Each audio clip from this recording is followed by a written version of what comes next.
Amén. Bueno, ¿cuántos venimos preparados a estudiar la palabra de Dios? Amén. Listo, listo. Vamos a empezar, vamos todos hoy a... Deme un segundo, que es que mis hijos cogen aquí y por favor, mientras tanto, vayan apagando o poniendo en silencio sus celulares, que no les vaya a entrar ninguna llamada, que no vayan a distraer a los demás hermanos. Así que, bueno, vamos con Primera de Juan 5, 1 al 5. Listo, listo. Ya llegué allá. Dice, todo el que cree que Jesús es el Cristo ha nacido de Dios. Todo el que ama al Padre, ¿qué dice? Ama también a sus hijos. Así, cuando amamos a Dios y cumplimos sus mandamientos, sabemos que amamos a los hijos de Dios. En esto consiste el amor a Dios, en que obedezcamos ¿qué? Sus mandamientos. Y estos no son difíciles de cumplir, porque todo el que ha nacido de Dios vence al mundo. Esta es la victoria que vence al mundo, nuestra fe. ¿Quién es el que vence al mundo? Sino el que cree que Jesús es el Hijo de Dios. Amén. Entonces, en este pasaje que acabamos de leer, lo está escribiendo Juan. ¿Cuál Juan? El discípulo de Jesús, el discípulo amado, ¿cierto? Él escribió el Evangelio de Juan y también escribió Primera, Segunda y Tercera de Juan. Y Juan está escribiéndole a los cristianos y les está enseñando quiénes son y qué hacen para vencer al mundo, ¿cierto? ¿Quiénes son los que vencen el mundo y qué hacen para vencerlo? Entonces, si hay un vencedor, ¿es por qué? Si hay un vencedor, ¿es porque qué? Hay una pelea, hay un enemigo, ¿sí o no? Hay una lucha, hay una contienda. ¿Entre quién está la pelea? A ver, ¿quién sería la pelea? ¿Entre quién? Entre nosotros y las tinieblas, ¿quién da más? ¿Qué más? ¿Contra quién es nuestra lucha, según este pasaje que acabamos de leer? Contra el mundo, ¿sí o no? Nuestra pelea es contra el mundo. Y nosotros los cristianos tenemos tres enemigos. ¿Todos sabemos cuáles son los tres enemigos del cristiano? ¿Sí? La suegra, dice el hermano, no. Uy, hermano, espero que cuando termine el servicio termine bien la cosa. Tenemos tres enemigos. Satanás, ¿sí? La carne, nuestra carne, y el mundo. Esos son nuestros tres enemigos. Hoy vamos a hablar sobre cómo se mueve el mundo, que también es nuestro enemigo. Miren, hermanos, saber que tenemos una pelea, saber que tenemos un enemigo o varios enemigos, nos tiene que hacer entender que tenemos que estar firmes, que tenemos que estar preparados, ¿cierto? Y los cristianos andamos en el mundo pensando como que eso no pasa nada. Hay una batalla. Bueno, ya vamos a ir más adelante y les voy a contar cómo es esa batalla. Entonces, ¿qué es el mundo? ¿Qué es el mundo? Que escuchamos mucho esa palabra, ¿no? El mundo, los mundanos, el mundo y todo. ¿Qué es el mundo entonces? El mundo es el sistema que está gobernado por Satanás. Es el sistema que el diablo tiene dominado, donde él tiene poder e influencia, ¿cierto? Por eso al diablo en la Biblia, ¿cómo se le dice? ¿El príncipe de qué? El príncipe de este mundo. También es el príncipe de las tinieblas. Pero él tiene influencia, poder sobre este mundo, ¿cierto? Es decir, contra todo aquello que es Dios, él tiene influencia. Él domina todas las esferas en este mundo en el que vivimos. Y eso lo vemos muy clarito, hermanos, en este tiempo en el que vivimos.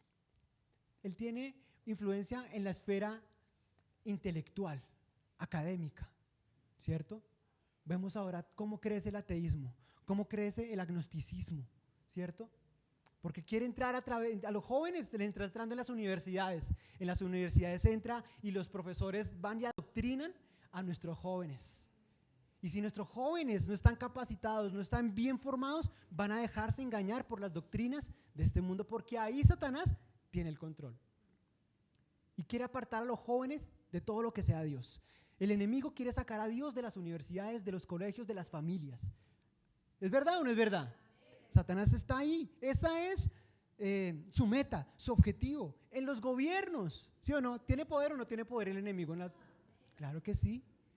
¿Cómo están los gobiernos ahora? Promoviendo sus agendas progresistas, feminismo. Y eso viene del enemigo, hermanos. Entonces ahí viene Satanás trayendo corrupción en los gobiernos, colocando gobernantes mentirosos que impulsan todo aquello que lo que no sea Dios, distorsionando la imagen de Dios. Y yo quiero decirles algo, hermanos, aquí yo no vengo a hablar de política, pero vengo a hablar de lo que es la palabra de Dios. Y la otra vez yo escuchaba al presidente Petro en su discurso que dio hablando de un Jesús que no es real. Y él muestra un Jesús que él fue un revolucionario, Jesús fue un revolucionario y Jesús no vino acá a hacer una revolución social. Él no vino a eso, él vino a hacer una revolución espiritual. Y por eso el mundo quiere engañar. Entonces la gente, uy, sí, el expresidente habla de Jesús. No, ese no es el Jesús de la Biblia. Jesús no vino a levantarse en contra del gobierno que había en esa época. Jesús no se levantó contra el imperio romano. No lo hizo, aunque tenía el poder. Entonces no nos dejemos engañar, porque eso es lo que está haciendo el mundo. El mundo y el enemigo está tratando de contaminar la mente de los cristianos. ¿Están de acuerdo o no están de acuerdo conmigo? ¿Amén o no? Ok. Entonces vemos que Satanás tiene poder ahí, en el mundo político. ¿En qué otras esferas tiene el enemigo control? En el entretenimiento. Satanás tiene el control en el entretenimiento. Las películas ahora, ¿cierto? Las películas están promoviendo la inmoralidad terriblemente. ¿Para qué? Para que la gente normalice, para ir adoctrinando a la gente, a los jóvenes, de que todo es normal, ver a parejas del mismo sexo en la calle dándose besos, no es normal. Eso es lo que están tratando, de lavar el cerebro de la gente para normalizar lo que va en contra de los principios de Dios. Y hay cristianos que creen eso, no, y que inclusión, no. Perdónenme, pero la palabra no es así. En ese sentido, Dios no es inclusivo. Dios es inclusivo en que recibe a todos. Él recibe al pecador, a todos los pecadores Él los recibe, pero no está de acuerdo con lo que hace. En ese sentido, si no es inclusivo, Él dice, yo lo amo, pero no estoy de acuerdo con lo que haces, repudio lo que haces. ¿Están de acuerdo o no? Entonces vemos el entretenimiento, las películas, ¿cierto? En Disney, ahora todo es inclusión. Si se dan cuenta en Disney que ahora las películas, Blancanieves ya no es blanca, ahora es morena, es trigueña, ¿cierto? Todo cambia, quieren incluir todo, ahora todo quieren manejar esa agenda LGTB, ¿cierto? En los niños, quieren meter en los colegios a ensuciar la mente de nuestros niños. Y padres, tenemos que estar con los ojos abiertos, los oídos abiertos. ¿Qué es lo que están enseñando en los colegios de nuestros niños para enseñar a nuestros hijos en los principios de Dios? Vemos en la música cómo el enemigo tiene una gran influencia. Ahora la música vemos esos videos tan diabólicos, satánicos de frente. Antes eran, ¿se acuerdan antes?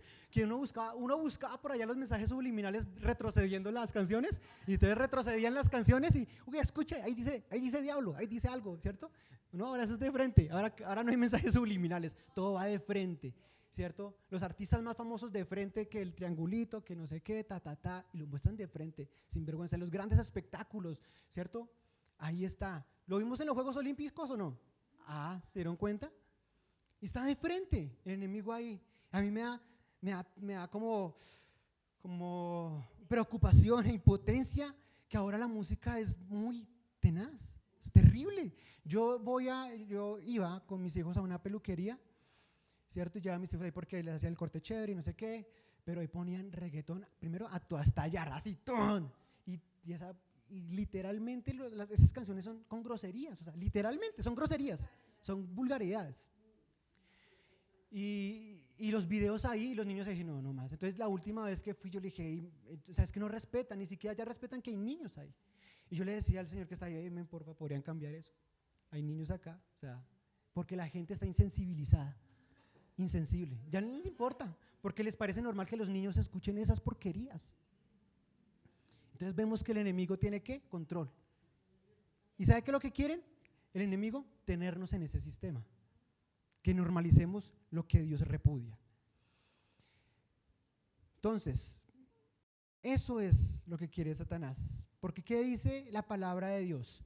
¿Qué dijo Jesús a sus discípulos? Hey, atentos alertas, porque su enemigo, el diablo, está buscando, como león rugiente, buscando a quién devorar. Satanás está ahí, ¿cierto? No crean que Satanás está ocupado en otras cosas más importantes. No, lo más importante eres tú para él. Tú eres su objetivo. El objetivo de Satanás es el cristiano. La gente del mundo no. ¿Por qué? Porque ya la tiene controlada. Somos nosotros. Y nos quiere, por medio de todas esas esferas, contaminar a su iglesia. Contaminar la iglesia de Cristo. Miren lo que dice Lucas 22:31. Mire, dice, Simón, Simón, Jesús le dijo, ¿quién es Simón? Pedro, ¿no? Simón, Simón, mira que Satanás ha pedido zarandearlos a ustedes como si fueran trigo. Hay una guerra espiritual, hermanos. Y Satanás va detrás de nosotros. Como decían las viejitas, ¿cierto? Antes, el que no ora, el diablo se lo devora, hermano. El que no ayuna, el diablo se lo desayuna. Porque hay que estar atentos a lo que el enemigo está, estar atentos, hermanos, porque el enemigo está ahí, tratando de endurecer el corazón del cristiano para que se aparte de Dios, para que poco a poco su corazón se endurezca y sea insensible a las cosas de Dios. Y los cristianos estemos más cerca de las cosas del mundo que las de Dios. Y poco a poco el enemigo tiene paciencia. Y poco va trabajando en el corazón de los cristianos, apartándolos, enfriando su relación con Dios. ¿Están de acuerdo o no? Entonces, ¿qué hay en el mundo? Vamos rápido, ¿qué hay en el mundo? Vamos a ir, 1 de Juan 2, 15 al 16.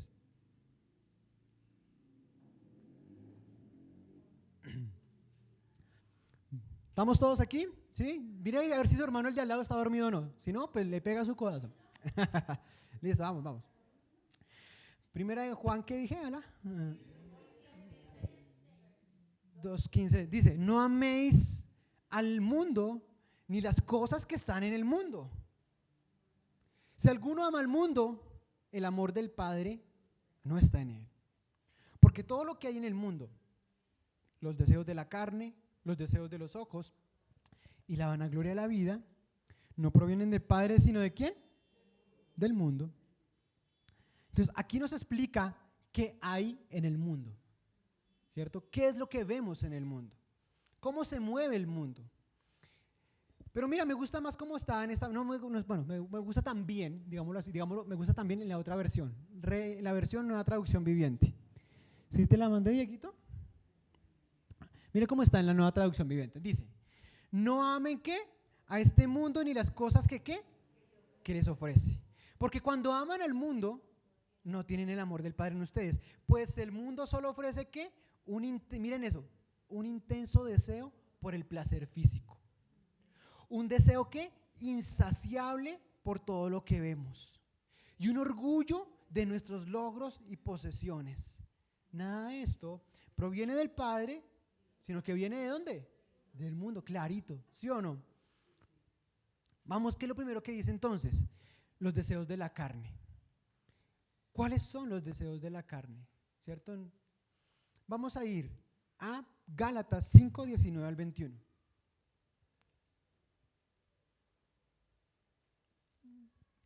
Dice, las obras de la carne, es que la tienes en esta versión, bueno, está bien, es que cambian un poquito. Dice, las obras de la naturaleza pecaminosa se conocen bien: inmoralidad sexual, impureza y libertinaje. ¿Sí van conmigo? Inmoralidad sexual, todo lo que tiene que ver con pecados sexuales, pornografía, todo lo que tiene que ver con infidelidad, adulterio, fornicación, todo eso. Impureza, libertinaje, toda esta parte habla de qué? Esta primera sección habla de qué? De los pecados sexuales. Sigamos. Versículo 20.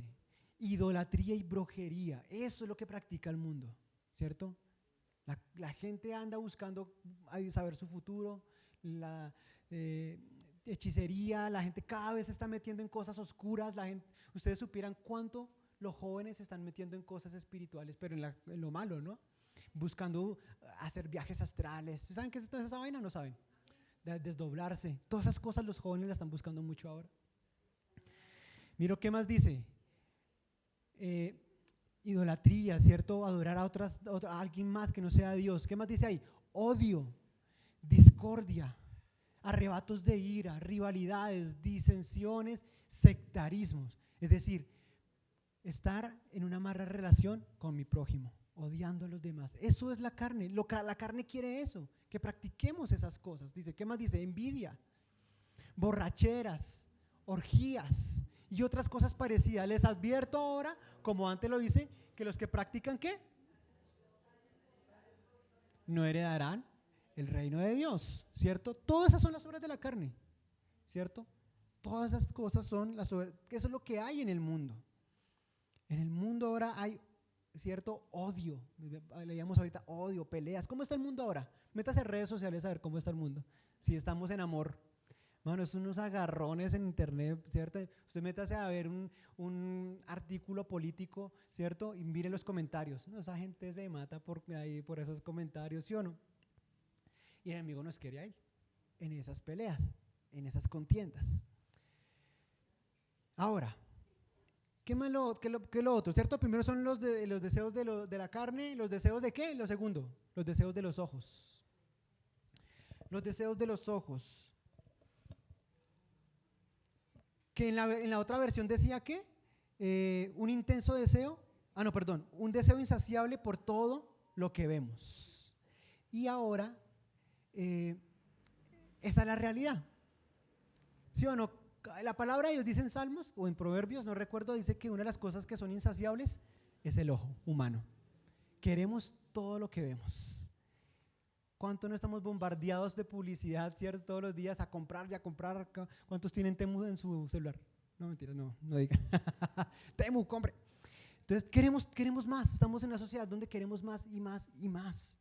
Donde no nos saciamos con lo que tenemos, sino que queremos más. Y anhelamos lo que otros tienen, ¿cierto? Entonces, ese tiene una casa mejor, yo quiero esa casa. Él tiene un carro mejor, yo quiero ese carro también. Queremos todo lo que los demás tienen. Vemos que el ojo nunca se cansa de pedir más. El ojo no se cansa de alimentarse. ¿Cuántos no?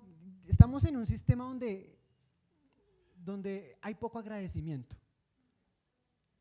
y más quejas, ¿cierto? No agradecemos lo que tenemos, sino que queremos algo más. Queremos más. ¿Cuántos han entrado a un Dollar City? ¿Cuántos salieron con cosas que sabían que ni necesitaban, cierto? ¿Sí o no? Entramos al Dollar City, yo no sabía que necesitaba eso. Y salimos con un montón de cosas innecesarias, pero y queremos más, ¿cierto? Queremos el carro del vecino, la mujer del vecino, el esposo del vecino, todo queremos, ¿cierto? Mira, ¿cierto? Queremos que lo que los demás tienen es mejor. Y eso es lo que quiere el mundo, ¿cierto? Que no nos saciemos con lo que tenemos. ¿Qué otra cosa vemos? Dice el tercero es la vanagloria de la vida, que es ¿qué? El orgullo por nuestros logros y posesiones. Y no es que esté mal que estemos orgullosos, porque uno puede ser orgulloso de lo que ha alcanzado. Lo que está mal es ser orgulloso de la forma mala, ¿cierto? Porque uno ve a la gente que es orgullosa y se eleva y dice, uy, yo tengo, orgullosos de sus títulos.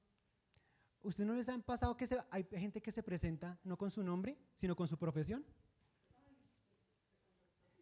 ¿Cierto? ¿Sí les ha pasado eso? Mucho gusto, ingeniero tal. Mucho gusto, arquitecto tal. Mucho gusto, el doctor tal. ¿Y a mí qué me importa que usted sea doctor? ¿A mí qué me importa? ¿Sí? Pero es el orgullo de la gente, de los títulos que tiene. Yo quería saber su nombre, no lo que hace, hermano. Pero es el orgullo de la gente, ¿cierto? De pensar que somos más por lo que tenemos o por nuestros títulos. ¿Es el mundo así o no es así? Entonces la gente cree que vale por lo que tiene. Eso es lo que enseña el mundo, tú vales por lo que tienes. Y en las familias se ve mucho eso. ¿No les pasa? ¿A quién tratan mejor en una familia? ¿A quién le dan más irrelevancia de lo que dice? ¿Al que tiene qué? ¿Al que tiene plata? ¿Sí o no? O al que tiene un título. Uy, no va a hablar tal, ¿cierto? Porque ese es el mundo. Exaltamos a los que más tienen. Pero los principios de Dios son al revés. Porque Dios exalta al humilde. Amén. Entonces, es triste porque muchas personas creen eso. Se sienten menos porque tienen menos que otros. Hay personas y yo he visto personas que cuando no tienen plata en el bolsillo se sienten como que menos y tienen más baja autoestima, ¿cierto? Pero cuando tienen platica en el bolsillo, ahí sí se sienten más, sacan pecho y levantan cabeza, porque tienen su identidad puesta ¿en qué? En las cosas materiales y no en lo que son. Mire lo que dice Lucas 12:15, vamos a leer. Lucas 12:15 dice: tengan cuidado, dígale al que está a su lado, tenga cuidado, hermano. Dígale al que está a su lado, sí, al otro lado, tenga cuidado, hermano. ¿Qué dice? Advirtió a la gente: absténganse ¿de qué? De toda avaricia. Miren bien esto, hermanos.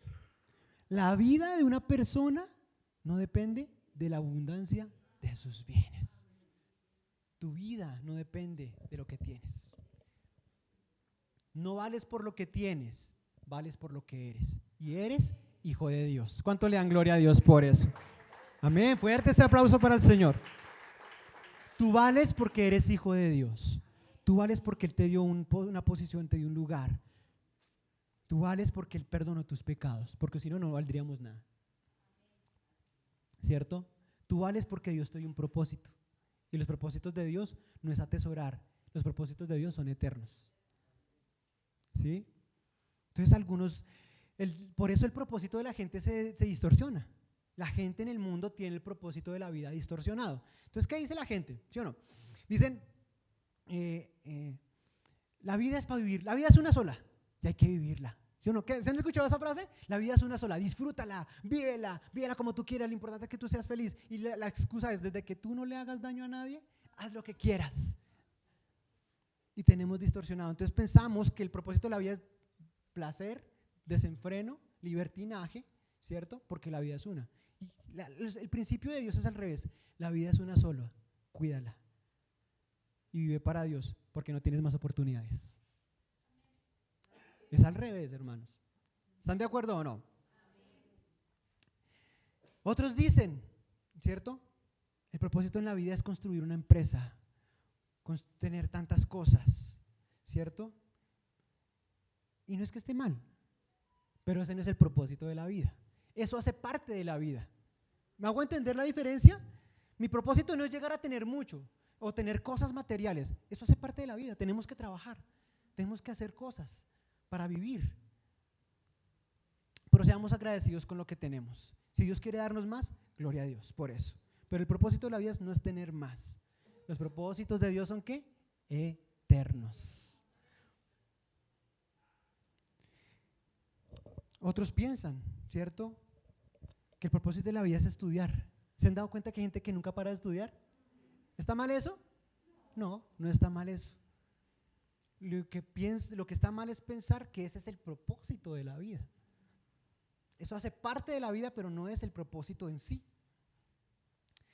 Y todas estas cosas, el tener cosas materiales, el tener títulos, ¿cierto? El enemigo quiere utilizarlo, pero para que la gente sea parte de Dios, ¿cierto? ¿Está bueno tener cosas materiales? Claro, trabaje por sus cosas, trabaje por tener cosas en la vida, pero ese no es el propósito ni lo más importante. Ni esas cosas deben apartarte de una relación con Dios, ¿cierto? Entonces, no amemos esas cosas, porque la gente, ¿qué dice Jesús en Mateo 6? Le dice a la gente, no se preocupen por todas esas cosas, porque la gente del mundo sí se preocupa por todo eso, va detrás de eso, esa es su ambición, eso es lo que más anhelan. No, ¿cuáles son los propósitos de nosotros como hijo de Dios? ¿Cuál es el verdadero propósito? Agradar a Dios, ser luz en medio de la oscuridad, llevar esperanza al que no tiene, ofrecer la vida eterna que nosotros tenemos.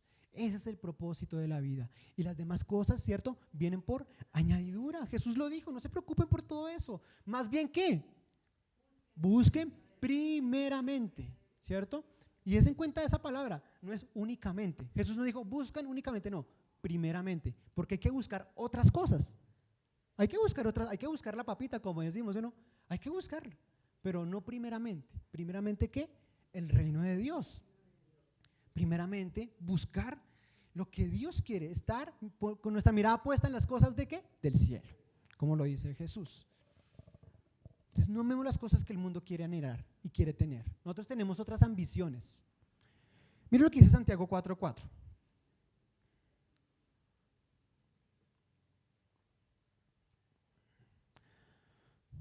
Oh gente adúltera, ¿no saben que la amistad con el mundo es qué? Enemistad con Dios. Si alguien quiere ser amigo del mundo, ¿qué pasa? A ver todos, ¿qué pasa si alguien se vuelve amigo del mundo? Se vuelve enemigo de Dios. Duro, ¿sí o no? Y la gente muchas veces, por agradar al mundo, desagrada a Dios. Por agradar al mundo, vende sus principios, ¿cierto? Eso pasa mucho en los trabajos, en las familias, bueno. Pero hermano, Dios nos llamó ¿qué? A no amar al mundo, porque todo aquel que ame el mundo se vuelve enemigo de Dios. Todo aquel que esté de acuerdo con los principios de este mundo se vuelve enemigo de Dios. Todo aquel que se vuelva amigo y esté de acuerdo con los principios morales equivocados está en contra de Dios. Todo aquel que esté a favor de todas esas agendas que ahora los gobiernos quieren implementar se vuelven enemigos de Dios. Porque esos son los principios del mundo, no los de la palabra de Dios. ¿Están de acuerdo? ¿Amén? Entonces, Dios no nos queda parte del mundo, porque Jesús le dijo a sus discípulos, ustedes viven en el mundo, pero no son del mundo, ¿cierto? Ni hacen. Si ustedes fueran del mundo, ¿qué dijo Jesús? El mundo los amaría. ¿Pero por qué el mundo no ama a los cristianos? Porque siempre vamos en contra de ellos. Vamos en contra de sus ideologías, vamos en contra de lo que ellos quieren, ¿cierto? Por eso se burlan de nosotros, por eso dicen que somos unos ignorantes, que somos burros, ¿cierto? Entonces, pero no importa, hermanos. Nosotros lo que nos importa es lo que piense Dios de nosotros, ¿sí o no? Entonces, por eso sí hay que estudiar, no, Dios no quiere burros tampoco, ¿cierto? ¿Dios quiere que sus hijos estén pobres? No, porque de hecho en 1 Timoteo 6, Pablo le dice a Timoteo que dígale a los ricos de este mundo que no confíen en las riquezas, porque son pasajeras, sino que confíen en Dios que provee abundantemente de todas las cosas para que las disfrutemos. Entonces Dios quiere que disfrutemos de las cosas materiales, sí, pero primero confiando en Dios. Ese es el orden. Dios quiere a sus hijos felices, que llevan plenos, no los quiere ver miserables. Si alguna persona piensa que hay alguna virtud o mayor espiritualidad en la pobreza, está equivocado. Eso no enseña la Biblia.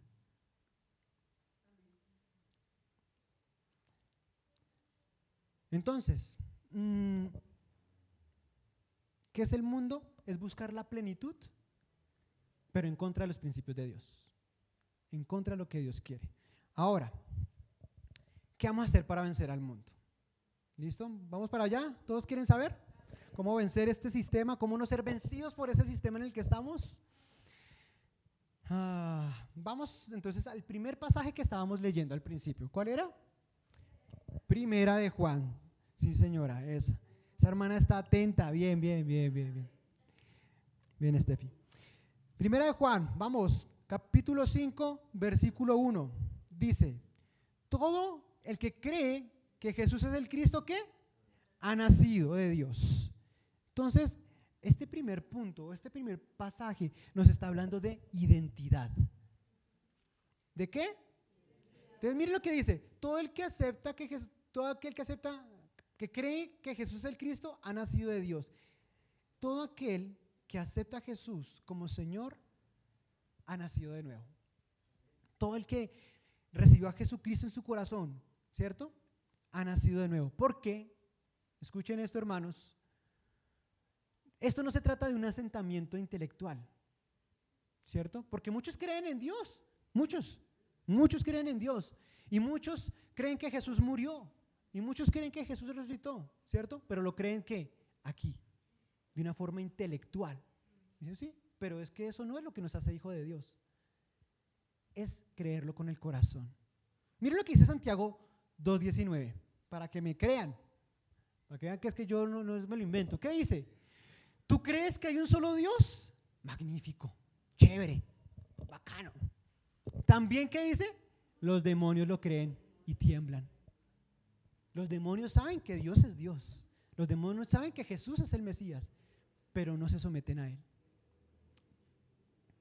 Y así pasa. El mundo está lleno de gente que cree en Dios, pero no se somete a Dios. Lo creen con su mente, pero no con su corazón.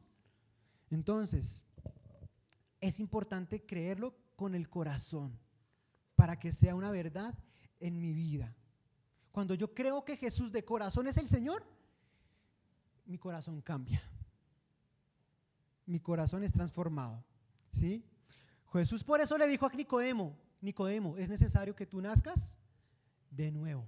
Y eso sucede cuando yo creo con el corazón y no con la mente. Miren lo que dice Romanos 10:9. Vamos allá.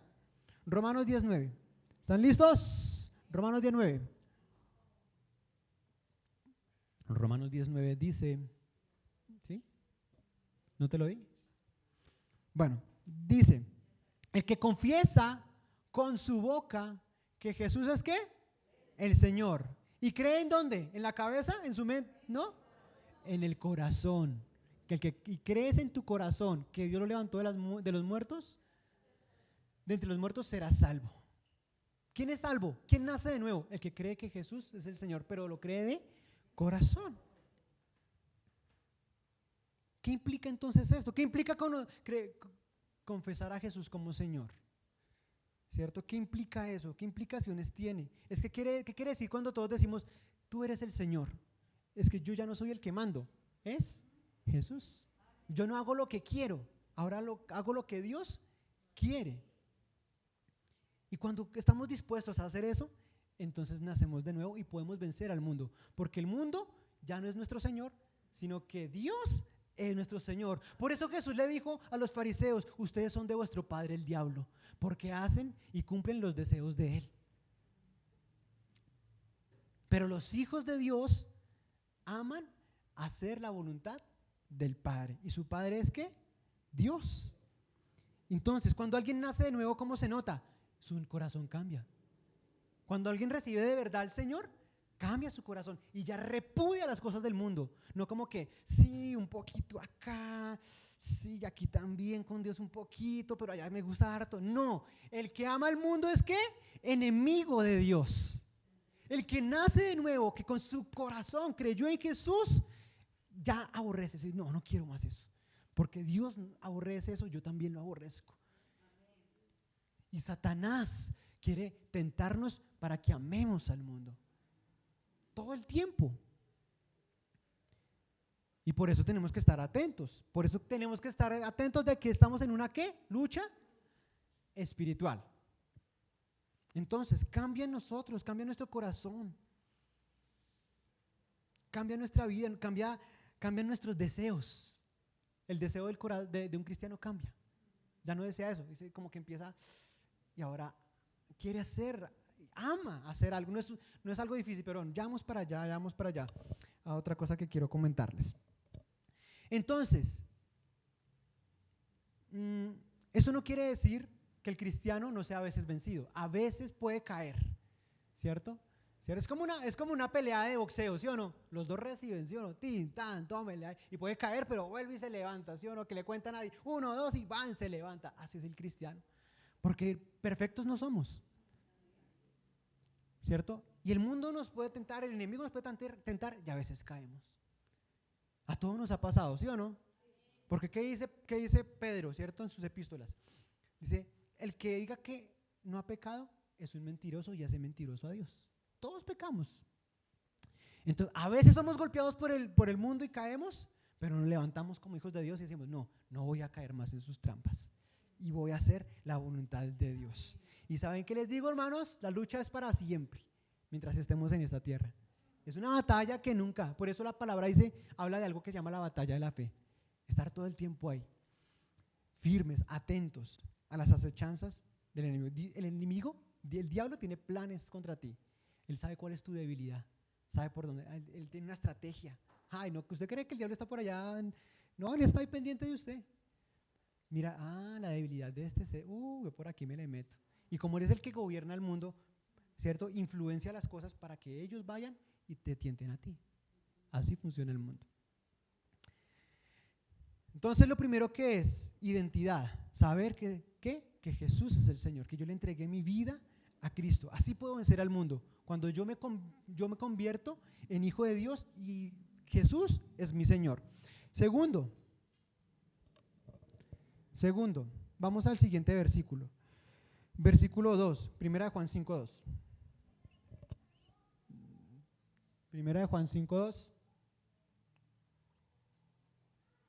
Échenle ojo al hermano del lado, ¿listo? Échenle ojo, péguele su codazo. No, mentiras, vamos. Primera de Juan 5:2. Dice, así, cuando amamos a Dios y cumplimos sus mandamientos, sabemos que amamos a los hijos de Dios. Entonces, Dios, ¿cómo vencemos al mundo? Bueno, cumpliendo sus mandamientos y andando en amor. Ahí dice, ¿no? Amando a los hijos de Dios. Aquí este pasaje hace una relevancia en amar a los cristianos, a amar a nuestros hermanos, ¿cierto? El que anda en amor, anda en victoria. Porque este mundo sí que anda en odios, en peleas. Usted vaya y salga y crúcesele a un carro o algo así. La gente está que sale allá a pelearse, a desquitarse con alguien, ¿sí o no? La gente sale estallada con rabia, hay rabia en el corazón, hay odio en el corazón. Pero lo que no debe haber es eso en un corazón de un cristiano. Eso está bien en el mundo, eso es lo normal en el mundo, pero en el corazón de un cristiano tiene que haber ¿qué? Amor. Aún Dios no nos llamó solo a amar a nuestros hermanos, nos llamó a amar aún a nuestros enemigos, aún a ellos también. Entonces, pero aquí dice que si amamos a Dios y cumplimos sus mandamientos. Mire, el amor a Dios no se mide por cuántos versículos sabes. Se mide por cuánto obedeces los pocos versículos que sabes. Amén. ¿Están de acuerdo?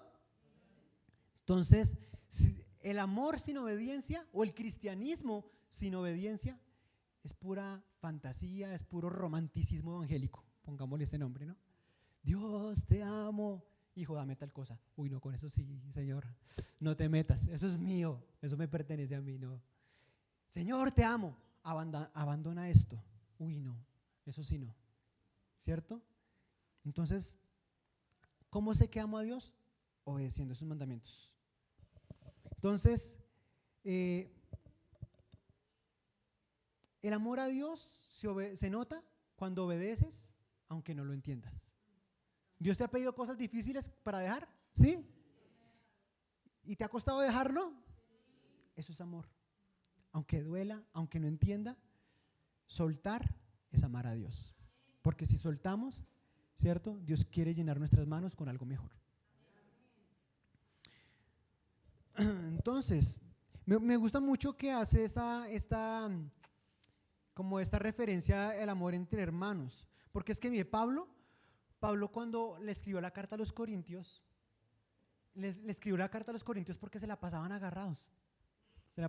Y entonces, hermanos, me he enterado que entre ustedes hay contiendas, hay divisiones, y uno está diciendo yo soy de Pablo, otro dice yo soy de Pedro, otro dice yo soy de Apolo, ¿cierto? Entonces, y después Pablo los exhorta y les dice, pero ¿quién es Pablo? ¿Quién es Pedro? ¿Acaso ellos murieron por ustedes? Ellos simplemente son servidores para Cristo, ¿cierto? Y pasan las iglesias, ¿no? Peleándose quién es la mejor iglesia, cuál tiene la mejor estructura, cuál tiene el mejor sonido. Uy, no, mira, la alabanza de tal iglesia es mejor. Eso son bobadas, son cosas infantiles por las cuales los cristianos pelean. Y no solamente entre iglesias, dentro de las iglesias también hay contiendas. Dentro de las iglesias también hay peleas. Y eso no debería ser así, ¿cierto? Peleándose entre ministerios. Uy, esos del ministerio de alabanza son yo no sé qué. Uy, esos del ministerio de higiene no sé qué. Y contiendas y rivalidades. Eso no debería ser así, dijo Pablo. Y no debería ser en nuestra iglesia, ni en ninguna iglesia, porque lo que quiere el enemigo es dividir a los hermanos, dividir la iglesia, ¿cierto? Que haya peleas entre hermanos. Pero entonces Pablo le dice a ellos, ¿saben qué? No les puedo dar alimento sólido, porque ustedes son como ¿qué? Como niños en Cristo. Mientras hayan peleas y rivalidades entre ustedes, son como niños. Entonces, y eso se ve mucho en las iglesias. Gente que es ya años, pero son niños en Cristo. Llevan años en las iglesias y son de esos que se pasan de la iglesia en iglesia. ¿Por qué? No, es que en esta iglesia no me saludaron. Vámonos a otra iglesia, familia.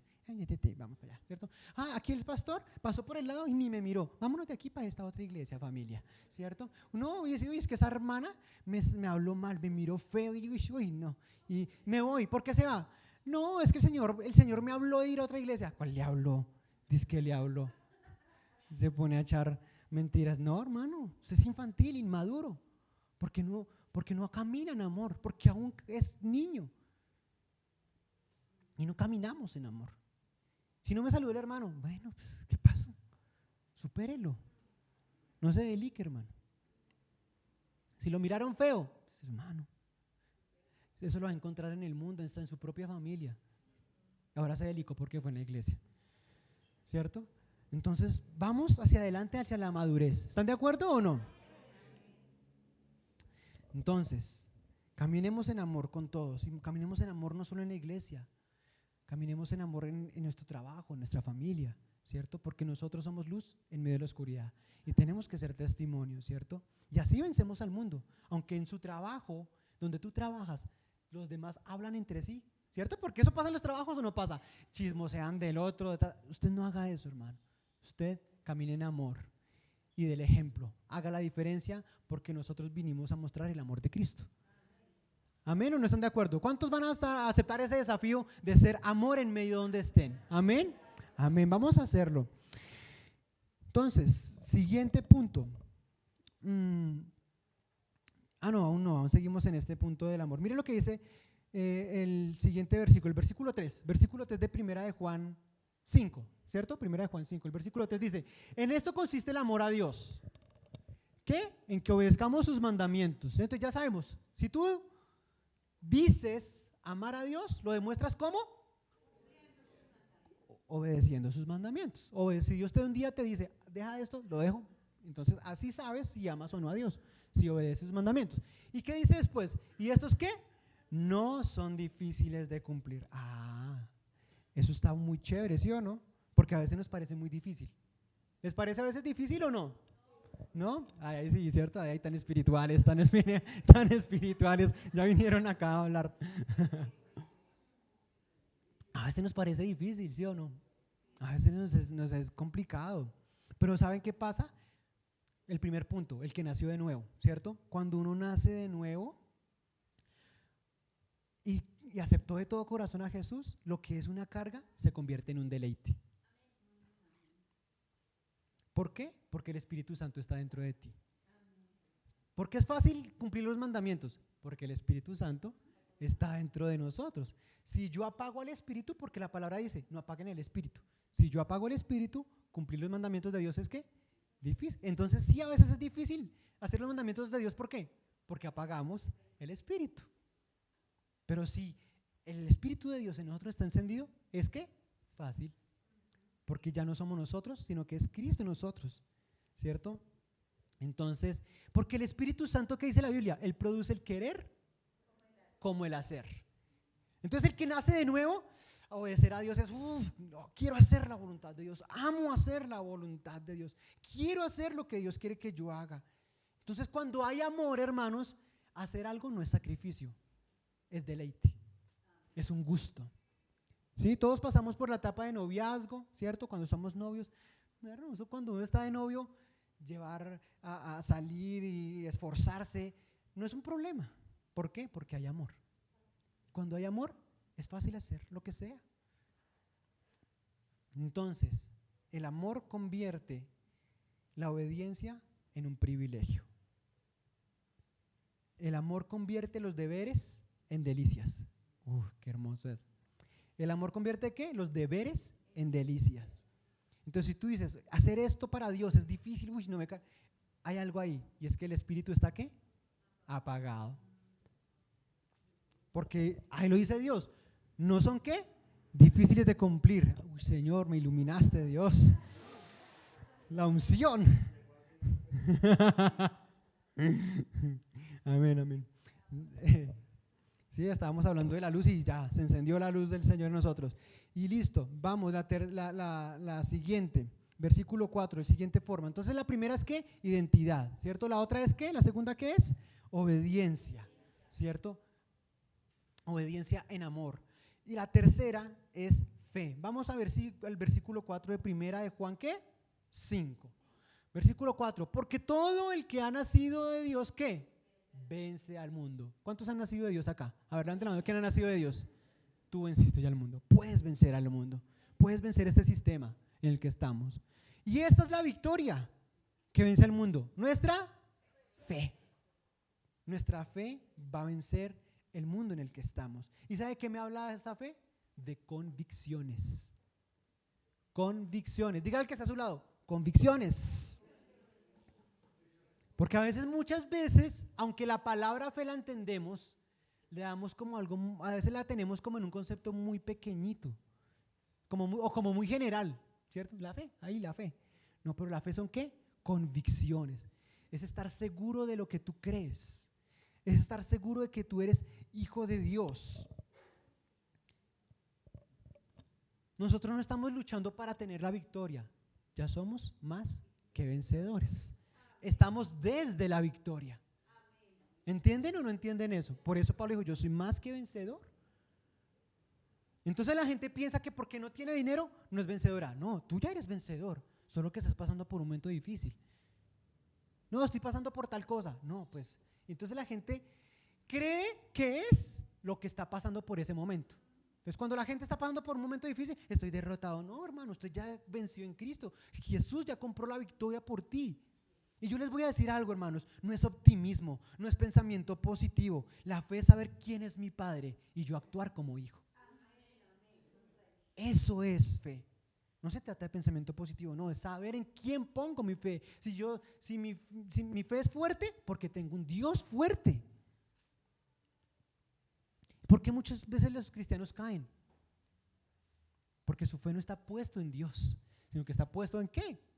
En las cosas materiales, en mi trabajo, en una relación, en mi esposo, mi esposa, mi novio, mi novia, lo que sea. ¿Cierto? Entonces por eso muchas veces caen los cristianos, porque su fe está puesta en otro lugar.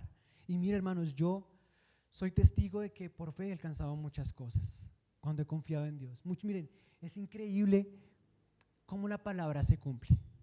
La palabra de Dios dice, deleítate en el Señor y Él concederá las peticiones de tu corazón. Mire, yo estoy seguro de eso, convencido de eso.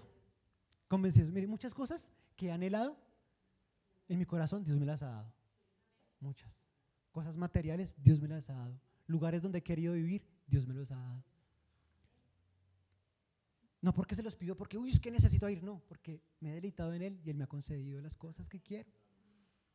Porque mi fe está puesta en Dios. En los momentos difíciles he alabado al Señor y he visto su mano y he visto cómo me promueve. Cuando tú confías en Dios, esa fe te va a promover, esa fe te va a hacer avanzar. He visto cuando momentos difíciles en la salud de mis hijos, cuando mi hijo Santiaguito estaba a 2 meses, ¿qué fue lo que le dio, amor? Recuérdame qué fue lo que le dio. Una neumonía a los 2 mesecitos. Lo pusieron por allá en aparatos, cables y toda esa vaina.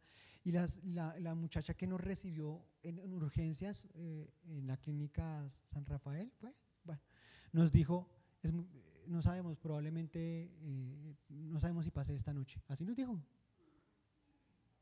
Pero yo cuando uno tiene su fe en el Señor, esas cosas no lo mueven a uno. Y yo me fui a mi casa tranquilo. Yo me fui a mi casa tranquilo, oré, normal, y gracias a Dios, Señor, tú tienes el control. Y ya, mi hijo, aquí está, allá está. Ese es un tremendo terremoto ahorita, ¿cierto? Pero ¿cuándo iba a nacer Josué? Antes de que naciera, su hijo va a nacer con no sé qué, su hijo va a nacer, ¿cierto? Nos dijo, y Andrea me lo dijo. Y yo, pues bueno, pues si lo dijeron, ¿qué podemos hacer? Pero yo sé quién es Dios. Y la fe a uno no lo mueve, y eso es lo que vence el mundo. Nuestra fe. ¿Cuánto le dan gloria a Dios por eso? Mayor es el que está en nosotros que el que está en el mundo. Y eso lo creí. Mire, yo también sentí un tiempo de mi vida que sentí que yo dije, no, esto como que el cristianismo no es lo mío. Porque yo le he comentado muchas veces cómo yo tuve una lucha con mi área sexual cuando recién llegaba a Cristo. Y yo decía, no, esto es muy difícil, es muy difícil.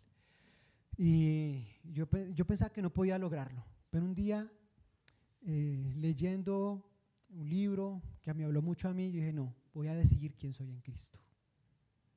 Voy a decidir quién soy. Y empecé a creer lo que dice la palabra. Y Dios me dice, si Dios dice que yo soy más que vencedor, soy más que vencedor.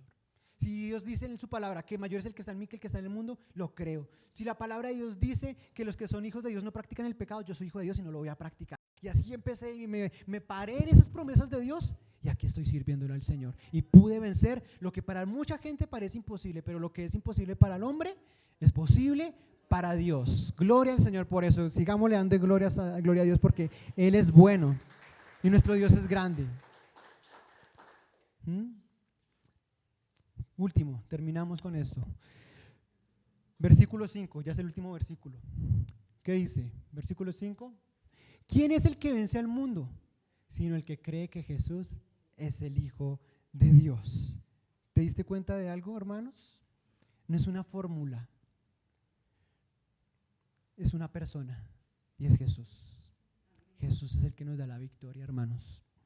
Jesús es la fuente de nuestra fe, el autor y consumador de nuestra fe. ¿Sí? No se trata de cuánta fe tienes, sino en dónde está puesta la poca fe que tienes. Porque Jesús dijo, si tuvieran que sea una fe como un granito de mostaza, tú le podrías decir a esa montaña, quítate y se quitaría, ¿cierto? Entonces Jesús no se trata de cuánta fe, sino la poca que tienes, la pongas en Cristo, en Dios, en su palabra, y vas a ver milagros en tu vida. Y vas a ver cómo vences este mundo y no vas a ser contaminado ni influenciado por este mundo, sino que vamos a ser vencedores aun cuando nos persigan, porque es muy probable que a la iglesia nos vayan a perseguir. Y sé que en este momento hay persecución, pero tal vez se ponga cada vez peor y cada vez quieren perseguirnos. Pero nosotros estamos firmes sobre la roca, porque sabemos que nuestra recompensa no está aquí en esta tierra, sino nuestra recompensa es eterna. Entonces, cuando tú de corazón crees en Jesús, que eres el Hijo de Dios, que es tu Señor, cuando Jesús reina en tu corazón, no hay mundo que pueda aplastarte. Nada puede, porque mayor es el que está en ti que el que está en el mundo. Vamos a ponernos en pie, hermanos, y vamos a orar.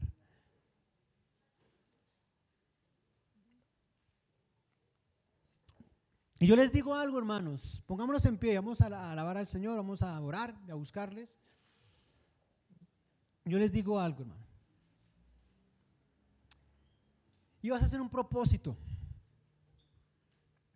y es que vas a quitarte la mentalidad de víctima. El cristiano tiene mentalidad, yo no sé por qué los cristianos se dejan contaminar con una mentalidad de víctima, y todo el tiempo es, pobrecito yo, desde pequeño me lastimaron, yo estoy así, hermano, usted ya recibió a Cristo, es más que vencedor. Si usted ya recibió a Cristo, el Señor sana su corazón, hermano. Todo el tiempo esa mentalidad de que no, ay, yo soy una víctima del sistema, no, el mundo está en contra de mí. ¿Vieron ustedes alguna vez, los que somos más viejitos, Pablo Remalas? ¿Sí se acuerdan de ese? Todo, yo, ay, es una tragedia, hermano. No, hermano, somos hijos de Dios. Y aunque estés pasando momentos difíciles, mayor es el que está contigo. Mayor es Dios, nuestro Dios es grande, tú tienes un Dios grande. ¿Dónde está puesta tu fe? Pon tu fe en Jesús, que Él es el que te da la victoria. Quita tu mentalidad de víctima, de pobrecito, no soy capaz, todavía no puedo.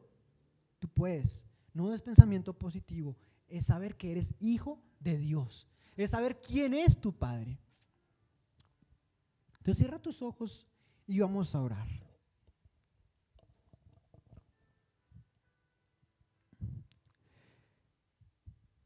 Y ahora, sé sincero con el Señor.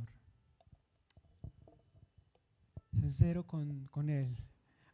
¿Jesús es tu Señor de forma intelectual o realmente lo has recibido en tu corazón, de verdad? Realmente de corazón, Jesús es tu Señor y Él no está condenando. Él no te estoy condenando, simplemente sé sincero. Pero si hoy quieres recibir a Jesús en tu corazón de verdad, recíbelo. Él está tocando la puerta de tu corazón. Él quiere entrar y ser el Señor, que ya no seas tú, sino sea Él. Ábrele tu corazón y te vas a dar cuenta que hacer su voluntad no es una carga, es un deleite. Que buscarlo es un deleite. Que estar cerca de Él es una delicia, es un placer, es un privilegio. Porque así dice su palabra, que si confiesas con tu boca que Jesús es el Señor y crees en tu corazón que Dios lo levantó de los muertos, serás salvo. Ábrele tu corazón a Jesús. Y aún si de pronto, si has recibido a Cristo, pero te has apartado, has endurecido tu corazón, dile: Señor, nuevamente entrónate en mi corazón, nuevamente sé el Señor. Perdóname porque yo me puse en ese lugar y quise hacer las cosas a mi manera y te dejé a un lado, pero quiero que tú seas el Señor de mi vida.